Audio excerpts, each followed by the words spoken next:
नमस्कार. नामदेव ढसाळ सगळ्यांनाच ठाऊक आहेत आणि या नामदेव ढसाळांनी स्वातंत्र्य कुणा गाढवीचे नाव आहे ही लिहिलेली कविता सुद्धा आपण बहुतेकांनी वाचलेली आहे. स्वातंत्र्य दिन, प्रजासत्ताक दिन या दिवशी ही कविता आवर्जून ऐकवली जाते आणि स्वातंत्र्याचा कसा उपयोग झाला नाही हेही सांगितलं जातं. नामदेव ढसाळांनी आपलं सगळं जीवन समाजातल्या तळागाळातल्या लोकांसाठी त्यांच्या वेदना मांडण्यासाठी वेचलं.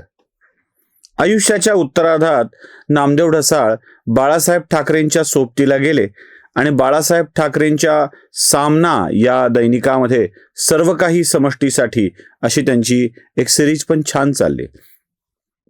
नामदेव ढसाळ खुलेपणाने शिवसेनेच्या व्यासपीठावर शेवटच्या टप्प्यात दिसायचे आणि ते ढसाळ सुद्धा शिवसेनेला खुलेपणाने समर्थन द्यायचे. ढसाळांच्या या समर्थनामुळं मुंबईमध्ये शिवसेनेला रुजण्यात खूप मोठी मदत देखील झाली. नामदेव ढसाळ जसे आपल्या विचित्र वागण्यामुळे, साहित्यामुळे, शिवीगाळीच्या साहित्यामुळे प्रसिद्ध होते, तसे त्यांच्या पत्नी सुद्धा एक उत्तम साहित्यिक होत्या. मला उद्ध्वस्त व्हायचंय हा त्यांचं पुस्तक, त्यांचं लिखाण, त्यांची कादंबरी खूपच गाजली होती. नामदेव ढसाळांनी आयुष्याच्या उत्तरार्धात शिवसेनेला आपल्या आयुष्याचं पूर्ण योगदान दिलं आणि त्याच नामदेव ढसाळांच्या परिवारासोबत काय होतंय ही ती बाळासाहेबांच्या नंतरची शिवसेना बघत सुद्धा नाही. मलिका अमर शेख नाव सगळ्यांना चांगलं ठाऊक आहे ना, म्हणजे त्या नावाचा वेगळा परिचय करून देण्याची मी तरी गरज नाही. त्या अमर शेखांची कन्या मलिका नामदेव ढसाळांची पत्नी झाली आणि या मलिका शेख ढसाळ यांच्या आयुष्यात काय होतंय, त्यांची अवस्था काय आहे हे कोणाला जाणून सुद्धा घ्यावं वाटलं नाही. आपल्याला ज्या माणसाने आयुष्याच्या अंतिम काळात अगदी त्रासदायक क्षणामध्ये मदत केली आहे त्या ढसाळांना, त्यांच्या परिवाराला काय यातना भोगावी लागते हे सुद्धा बघण्याचं सौजन्य कोणाला वाटलं नाही. नामदेव ढसाळांनी स्वातंत्र्य कुणा गाढवीचं नाव आहे ही कविता लिहिली आणि मला आज ती कविता पुढे लांबवावी वाटते आणि त्याचं शीर्षक असावं सौजन्य कोण्या गाढवीचं नाव आहे. ज्या लोकांनी यांच्या पक्षाला उभं करण्यासाठी, ठाकरे परिवाराला उभं करण्यासाठी आपल्या आयुष्याचं बलिदान दिलं त्या माणसांच्याकडं बघण्याची साधी वृत्ती सुद्धा नाही. मंडळी, निवडणूक संपली आहे आणि हे दाखवून मत फिरविण्याचा हेतू पण नाही आहे. जे कुणाला असं वाटू शकतं की निवडणूक संपली आहे. दलित साहित्यात ज्या व्यक्तींनी आपला एक मानाचा तुरा उभा केला, मानाचं स्थान मिळवलं, आपल्या दलितांच्या कार्याचं पूर्ण पुण्य ठाकरेंच्या पदरात घातलं, शिवसेनेच्या पदरात घातलं, अशा वेळी सौजन्याचा भाग म्हणून तरी या ठाकरेंच्या औलादींकडून, मी ढसाळांच्या भाषेत बोलतोय, ठाकरेंच्या औलादींकडून थोडंफार तरी सौजन्य दाखवायला हवं होतं. पण दलिताचा परिवार ठाकरे जवळ करतील कसा, का करावं वाटेल? ज्यांनी त्यांच्यासाठी बलिदान दिलेल्या अनेकांना असं ठोकरलंय. उदाहरण म्हणून बीडचा शिवसैनिक सुमंत रुईकर, उद्धव ठाकरेंना उदंड आयुष्य मिळावं, त्यांना सत्ता प्राप्त व्हावी, आजारपण जावं म्हणून तिरुपतीला पायी चालत जायचा. फाटका सुमंत, फाटका. रोजच्या जगण्याची भ्रांत. त्याची बायको दैनिकांच्या मध्ये DTPची पार्ट टाइम कामं करून कुटुंब चालवायची आणि वेडा सुमंत वेड्यासारखा ठाकरेंच्या मागे धावायचा. तिरुपतीच्या प्रवासातच सुमंतचा प्रचंड ताप येऊन मृत्यू झाला. रेल्वे स्टेशनवर रुळाच्या बाजूला मरून पडला.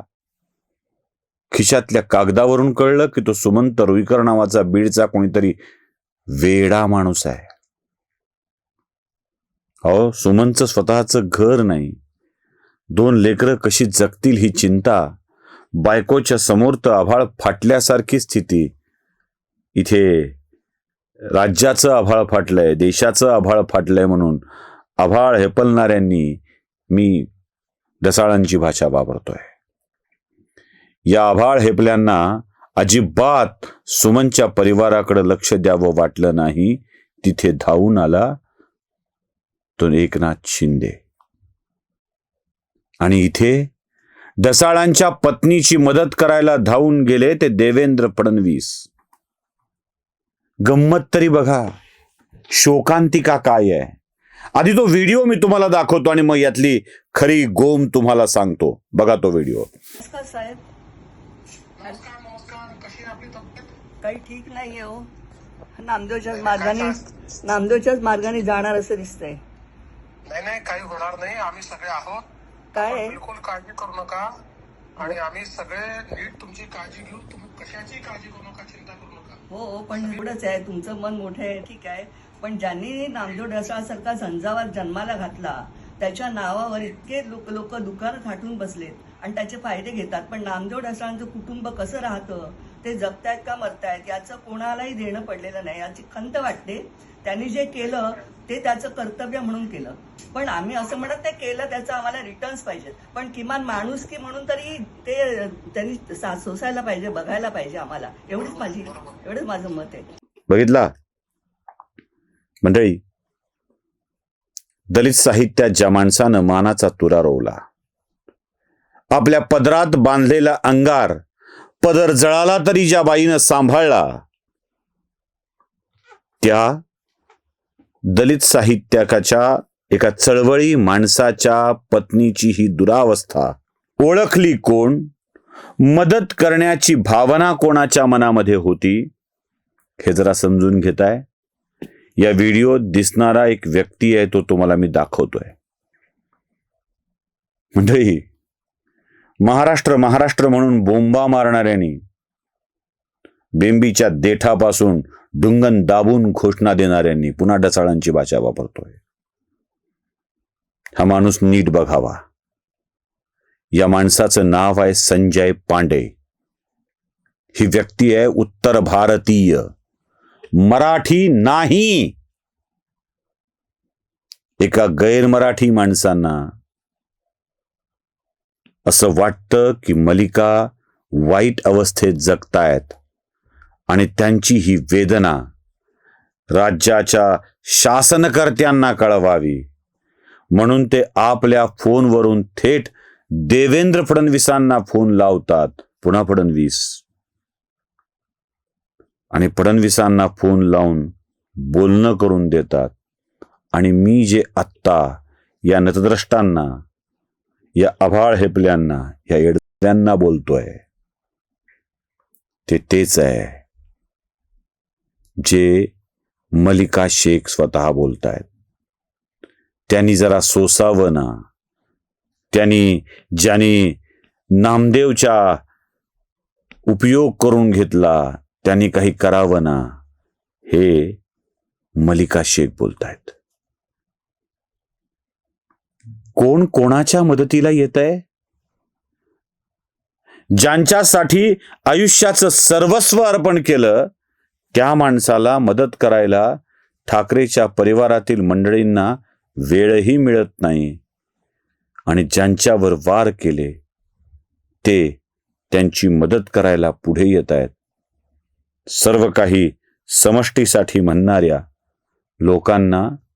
म्हणणाऱ्यांना लोकांनी सर्व काही सत्तेसाठी असं म्हणून उद्धव ठाकरेंनी नाकारलं. देवेंद्र फडणवीसांनी त्यांना उभं केलं. मलिका शेख उर्फ मलिका नामदेव ढसाळ यांच्यासाठी देवेंद्र फडणवीस देवाभाऊ म्हणूनच पुढे आले. हे वास्तव समजून घेण्याची गरज आहे. नमस्कार. धर्म जागृतीचा विधायक बुरुज